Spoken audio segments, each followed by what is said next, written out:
Pernah nggak sih lu ngerasa satu rumah sama pasangan, tidur satu kasur, tapi rasanya tuh kayak dua orang asing yang kebetulan tinggal satu kos-kosan? Coba bayangin ya, jam 9 malam, suaminya itu sibuk nyekrol TikTok di pojokan kamar. Sementara istrinya sibuk nonton drakor di ruang tamu sambil meratapi nasibnya. Nggak ada obrolan, nggak ada basa-basi. Kalau toh mereka ngobrol, yang diobrolin itu persoalan-persoalan administratif. Bayaran sekolah anak, token listrik, gas LPG yang habis. Hanya persoalan-persoalan itu.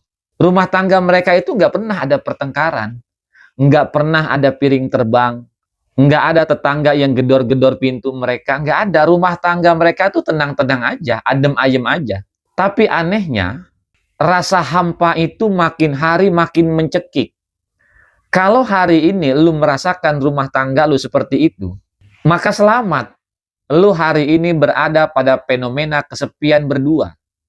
Status lu sebagai suami, status lu jelas sebagai istri. Pernikahan lu ada, pernikahan lu jelas. Tapi rumah lu tuh rasanya seperti rumah kosong yang tinggal diisi sama hantu. Banyak yang bertanya sama gue begini, saya ini bang nggak pernah berantem loh sama suami. Saya ini bang nggak pernah berantem loh sama istri saya. Tapi kok rumah tangga saya itu berasa hampa, seperti sayur bayam yang lupa digaremin. Kenapa sih bang seperti ini rumah tangga saya itu hampa? Nah, pada kesempatan video hari ini, kita bakal bongkar kenapa rumah tangga yang kondisinya adem ayem tetapi terasa hampa.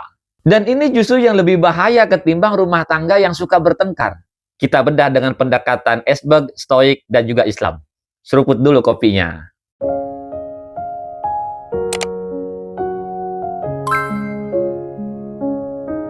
Kenapa rumah tangga terasa hampa? Kita lihat persoalan ini dengan pendekatan Esberg, gunung es. Kalau kita melihat gunung es, di atas permukaan, itu kan hanya 10%. Nah, rumah tangga kamu itu di atasnya aman-aman saja, nggak pernah ada konflik, nggak pernah ada piring terbang, nggak pernah terjadi keributan. Tapi kalau dilihat di dasar gunung es, itu kan ada tumpukan yang 90%. Ada gengsi yang sengaja dipelihara seperti hewan ternak.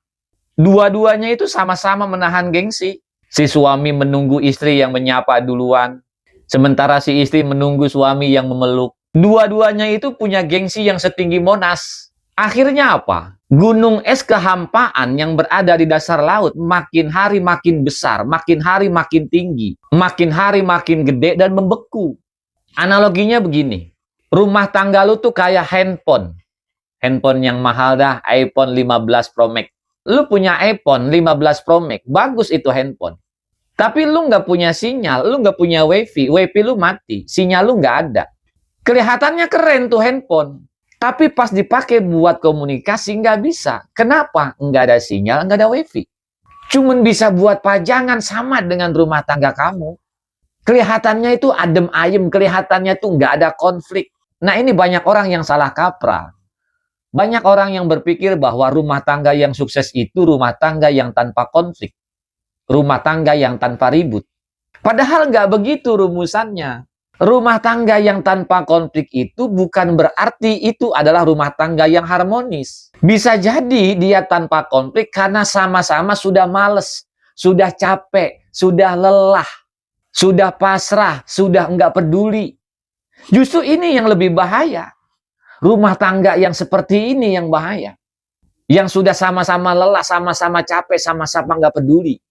Gua kasih analogi yang agak mudah deh. Lu punya mobil nih, mobil bagus.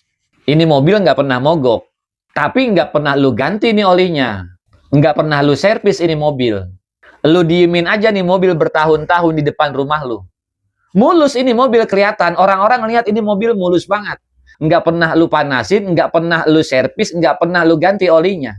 Tapi sekali lu bawa jalan ini mobil, bisa jebol bos mesinnya. Kan begitu ya. Sama dengan rumah tangga lu. Jadi hampa itu adalah di mana kondisi oli mesin kalian itu udah kering. Tapi kalian pura-pura nggak tahu kondisi itu. Lalu bagaimana menyikapi problem ini dengan pendekatan stoik? Nah sekarang kita masuk ke stoikisme. Kenapa sih rasa hampa itu bikin kita sesak? Kenapa yuk? Jawabannya karena ekspektasi hidup lu terlalu halu. Tapi aksi lu kagak ada. Dalam stoikisme ada dua wilayah, dikotomi of control. Wilayah yang bisa kita kendalikan dan wilayah yang tidak bisa kita kendalikan. Banyak orang yang menikah itu kayak nonton bioskop. Kita mau pasangan kita tuh acting sesuai dengan skrip yang ada di otak kita. Kita berharap pasangan kita itu sesuai dengan ekspektasi kita. Lah ini kan problem. Si cewek kepengen suaminya harus romantis. Suaminya harus peka. Ketika dia sedang sendiri, dia pengen suaminya datang membawa bunga. Sementara si suami kepengen ketika dia pulang kerja itu disambut sama istrinya. Disenyumin sama istrinya. Masing-masing punya ekspektasi. Si istri punya harapan, punya ekspektasi. Si suami juga punya ekspektasi. Ketika masing-masing punya ekspektasi dan ternyata tidak sesuai dengan realita, yang terjadi kekecewaan. Suami pulang kerja, di mana dia punya ekspektasi ketika pulang kerja itu disambut dengan senyum manis istrinya. Istrinya sudah cantik. Tetapi faktanya, ketika suami pulang kerja, istrinya pakai daster, rambut diriab, sambil ngomel-ngomel, gara-gara kucing tetangga berak di lantai. Kecewa kan itu suami? Pas kecewa, kemudian dia diam. Akhirnya si istri juga diam. Diam-diaman. Hampa kan? Bener nggak? Nah, orang stoik ini bakal ketawa ngelihat rumah tangga yang model begini. Kita itu nggak bisa mengontrol pasangan kita. Kamu suami tidak bisa mengontrol si istri. Si istri tidak bisa mengontrol suami. Yang bisa kita kontrol adalah apa yang berada di dalam diri kita. Bagaimana reaksi kita, bagaimana respon kita. Ya kita mesti sadar ini. Daripada nunggu istri senyum manis, ya kenapa sih nggak lu dulu yang senyum?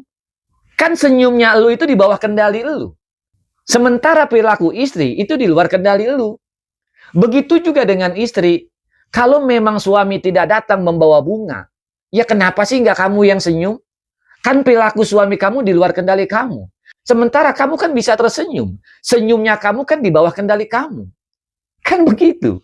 Daripada si istri nunggu suami meluk, ya lu peluk aja suami lu ketika pulang kerja. Apa susahnya sih? Ingat ya, mengambil inisiatif duluan bukan berarti lu ngalah atau rendah diri. Itu tandanya lu punya akal sehat buat nyelamatin rumah tangga lu. Tenang, tenang, tenang.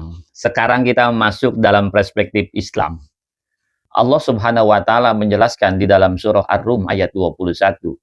Wa min ayatihi an khalaqalakum min anfusikum azwaja litaskunu ilaiha wa ja'ala bainakum mawaddata warahmah inna fi dzalika laayatil liqaumi yatafakkarun.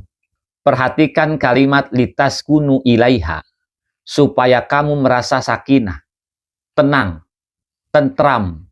Hampa yang terjadi itu kan karena rumah itu hanya dijadikan tempat tidur, bukan tempat pulang. Lu lebih betah nongkrong sama temen-temen lu daripada pulang ke rumah. Nah, ini ada yang salah sama konsep sakinah. Jadi sakinah itu bukan hanya kita memperbanyak ibadah. Enggak cuman itu. Nabi Muhammad mengajarkan kita secara jelas, secara gamblang, secara konkret bagaimana membangun rumah tangga yang sakinah. Buat mengusir kehampaan. Baginda Nabi itu pernah minum gelas yang pernah diminum sama istrinya Aisyah. Jadi satu gelas diminum sama Aisyah, setelah diminum kemudian diminum sama baginda Nabi. Baginda Nabi itu pemimpin negara, panglima perang. Tapi bagaimana beliau di rumah? Beliau sengaja muter gelas buat nemuin bekas tempelan bibir istrinya, lalu minum dari situ. Gue mau nanya sama lu nih, cowok-cowok, kapan terakhir kali lu minum bekas bini lu? Ayo jawab lu. Atau jangankan bekas bibir, jangan-jangan lu nggak pernah nyuapin bini lu makan. Kesannya alay banget ya. Udah tua segala main suap-suapan, kan begitu. Ya inilah yang menyebabkan kemudian rumah tangga lu terasa hampa. Kayak gurun Sahara. Wong sunah mesra, seindah itu aja lu nggak mau ngerjain. Ya kan begitu. Ini buat bahan evaluasi nih buat kita semua lah ya. Nggak usah kaku, jangan kaku. Jangan saling menunggu. Lakukan apa yang bisa kamu lakukan. Udah sekarang begini, konkret aja nih. 3 langkah menghidupkan kembali rumah tangga yang sudah hampa. Pertama, jurus esbek. Buang HP dah 15 menit. 15 menit aja. Sebelum tidur lu simpen HP lu. Tanya pasangan lu. Validasi pasangan lu. Ucapkan terima kasih kepada pasangan lu. Agar dia tidak merasa sendirian. Jurus kedua, stoik. Lu bunuh gengsi lu. Jangan tunggu dia meluk. Lu dulu yang meluk. Jangan nunggu ditegor.